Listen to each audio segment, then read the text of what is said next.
Y ahora vamos a hablar de la neuromodulación y el concepto de dolor ya lo habló Navarra.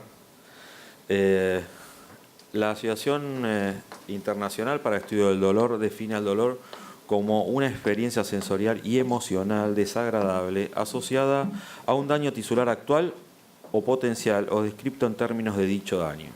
Es decir, que puede haber un daño estructural o no, pero es la sensación que tiene el paciente de una estructura que no está funcionando bien. Voy a pasar unos slides en relación de la importancia del dolor a nivel mundial y cómo los países desarrollados y algunos en desarrollo como Argentina tratamos de combatir este flagelo que genera un 30% de diserción laboral y inconvenientes económicos importantes. Si vemos acá, 25 millones de ciudadanos estadounidenses sufren dolor a diario, 23 millones reportan un dolor grave durante el año. Las pérdidas económicas son tan importantes que si vemos el impacto en la investigación, han tomado que el 30% de las investigaciones básicas se realizan sobre dolor, para ver si existe alguna posibilidad de reducir este margen y este flagelo que, si lo vemos en este mapa mundial, genera un porcentaje importante de discapacidad. Si vemos en naranja, es lo más relacionado con el tema de dolor y en el dolor del lumbar bajo. Hablando de la neuromodulación, para los neurocirujanos o para los que hacen neurología, el concepto de qué es una neurona y cuál es la actividad la tenemos bastante incorporada. Para el resto de los profesionales a veces no, pero la neuromodulación es recordar qué función tiene la neurona, es muy parecido.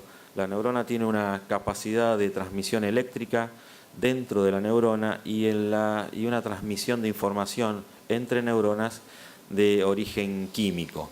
La neuromodulación va a realizar lo mismo, va a tener una división en lo que es una neuromodulación eléctrica y una neuromodulación farmacológica que actúa sobre los neurotransmisores. Otro concepto importante es hablar de la barrera hematoencefálica, que es una estructura que permite y limita el ingreso de tóxicos o de toxinas que pueden dañar al sistema nervioso central. El sistema de neuromodulación química saltea esta barrera porque va directamente al líquido cefalorraquídeo que no atraviesa barrera hematoencefálica, o sea, ya está dentro del sistema y no tiene que atravesar la barrera hematoencefálica.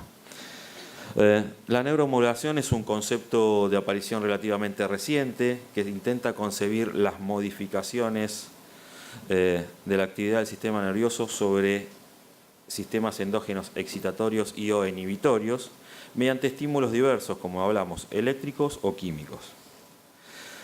En este caso, y a razón de que hemos utilizado el tiempo con otras charlas, vamos a hablar solamente de dos sistemas de neuromodulación que son los más importantes o el porcentaje de estos tratamientos que utilizamos más. Hay muchos sistemas de neuromodulación que se aplican en diferentes áreas del sistema nervioso. Dentro de la neuromodulación química, la subaracnoidea o la intratecal es la más importante y la estimulación medular dentro de lo que es la estimulación eléctrica es la otra tipo de neuromodulación importante. La infusión intratecal de fármacos proporciona un alivio del dolor de bueno a excelente, reduce la necesidad de analgésicos por vía oral, reduce los efectos secundarios como náuseas, vómitos, sedación y constipación y mejora la calidad de vida y la capacidad funcional. Pero en esto tenemos que hacer como un reparo y el concepto básico que tenemos que tener es que no es la misma concentración y volumen de medicación que vamos a dar vía oral o endovenosa que la que vamos a dar intratecal. Recuerden que por vía intratecal vamos a dar casi 100 a 500 veces menos dosis de fármaco porque va a ir directamente al sistema nervioso central. Obviamente que va a reducir la necesidad de analgésicos por vía oral porque tenemos un sistema implantado que va a infundir fármacos de forma continua. Va a reducir los efectos adversos porque no va a utilizar los filtros naturales para mediar la toxicidad y va a mejorar la capacidad de vida y la capacidad funcional porque va a dar una independencia funcional importante. Hablando de estadísticas, lo que hablábamos recién con el alivio más del 50%, en esta escala que habla de alivio global y el número de pacientes, vemos que en una cantidad de 100 pacientes, más del 82% de estos pacientes en este estudio mejoraron el dolor. Opciones farmacológicas pueden haber muchas y estos son todos los fármacos que podríamos colocar en un dispositivo de infusión intratecal de fármacos. Pero los únicos que están autorizados por ANMAT son morfina y baclofen, los únicos fármacos que están estudiados para poder ser infundidos de forma intratecal en Argentina son morfina y baclofen. Existen después profesionales con vasta experiencia a nivel nacional e internacional que suman otras drogas, pero lo repito, no es lo que está indicado para este sistema de infusión. Las bombas de infusión existen modelos diversos. Acá muestro un modelo que es el que más reconocido está a nivel mundial. Vemos la bomba que tiene dentro de... Esto es la bomba de infusión intratecal de fármacos, donde tiene un reservorio y una computadora que permite infundir a las necesidades y requerimientos del paciente las dosis que nosotros consideremos importantes. A su vez, tiene un programador telemétrico que va a permitir subir la dosis, bajar la dosis, bloquear el sistema si tenemos algún efecto adverso. Del punto de vista técnico, lo más importante es siempre colocar el catéter paramediano y no en línea media, porque la posibilidad en colocación de línea media sería que las apófisis espinosas lesionen el catéter. Entonces siempre saber que va de forma paramediano oblicuo para evitar la lesión del catéter. El sistema de infusión más conocido es el simple continuo. Llegamos a la dosis ideal e infundimos todos los días la misma cantidad de droga, pero a su vez podemos sumarle bolos simples, pacientes que ante un ejercicio excesivo aumentan o comienza a aparecer mayor cantidad de dolor, podemos infundir por única vez una dosis extra, o aquellos pacientes que hacen actividad, ejercicio media mañana, media tarde y a la noche, puedo realizar bolos secuenciados y programados. A su vez puedo generar una infusión en escalera. El paciente a la mañana no hace ninguna actividad que exacerbe su dolor y a la tarde comienza con una actividad más importante. Podemos programar que se infunda más cantidad de fármaco y que durante, por ejemplo, a la noche, cuando ya vuelve a su domicilio y no tiene mucha actividad, bajemos la infusión. El procedimiento de el implante tiene diferentes pasos: la colocación del catéter, como lo habíamos visto, bajo radioscopía, una tunelización del catéter, conexión y fijación del catéter, preparación de la bomba y realización de un bolsillo suprapaneurótico paraumbilical y colocación de la bomba. Ahora, los interrogantes más importantes serían ver quién es el candidato para un sistema de neuromodulación. Primero, obviamente, descartar algunos procesos que son ajenos al dolor que nosotros podemos provocar o que puede traer el paciente, como es una buena evaluación psicológica, una buena evaluación del entorno familiar. Podemos tener un paciente candidato, pero que no tiene un entorno familiar o de contención adecuada, y puede fallar el sistema porque el paciente no puede venir a los controles por lejanía, por cuestiones económicas, etc. A su vez, ¿qué equipo seleccionar? ¿Un equipo de estimulación medular o un equipo de infusión intratecal de fármacos? Bueno, al inicio de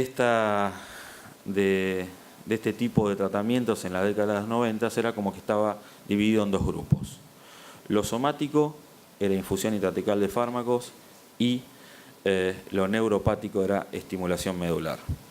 Un trabajo realizado por un argentino en Suecia, el doctor Schekman, determinó que no existe un tratamiento específico para cada patología, sino que cada paciente en particular deberá probar las dos tipos de neuromodulaciones y ver cuál es la que mejor está acorde al paciente. En rigor, en Argentina es complejo porque utilizar estos dos sistemas es un gasto importante, pero lo ideal sería una prueba intratecal de fármacos con una bomba externa durante 3 días, titulando la droga, tanto morfina como baclofen. El baclofen, si bien no tiene un efecto analgésico directo, va a tener un efecto secundario porque reduce la espasticidad, y al reducir la espasticidad va a reducir el dolor. Y si ese tipo de prueba no es satisfactoria, la segunda prueba que tendríamos que hacer es la colocación de electrodos transitorios durante una semana con estimulación externa y ver qué respuesta tiene este tipo de pacientes. Dolor crónico como enfermedad, no pensar como dolor crónico como una sintomatología. El 46% experimenta un dolor constante, el 59% con dolor permanente de 2 a 15 años de duración, 19% ha dejado de trabajar de este tipo de pacientes, 21% padece secundariamente depresión. Eso también es importante. Si nosotros enviamos a evaluar a un paciente a un psicólogo o a un psiquiatra que no conoce el concepto de dolor crónico, obviamente que esa evaluación no nos va a permitir colocar un implante, porque ¿qué paciente con dolor crónico no tiene depresión?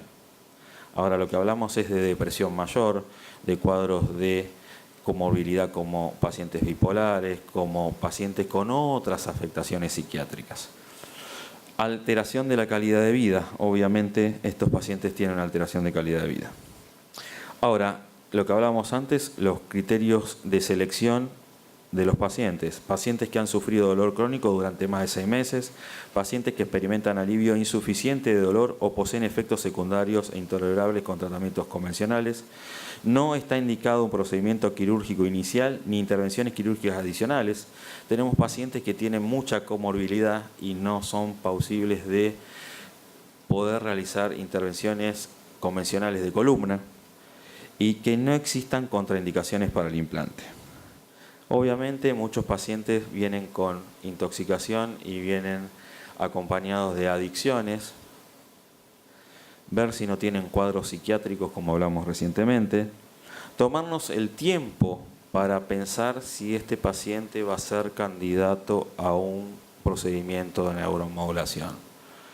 Los que hacemos neuromodulación, por lo general, en la primera consulta no realizamos una indicación de neuromodulación, aunque el paciente haya sido derivado para realizar neuromodulación.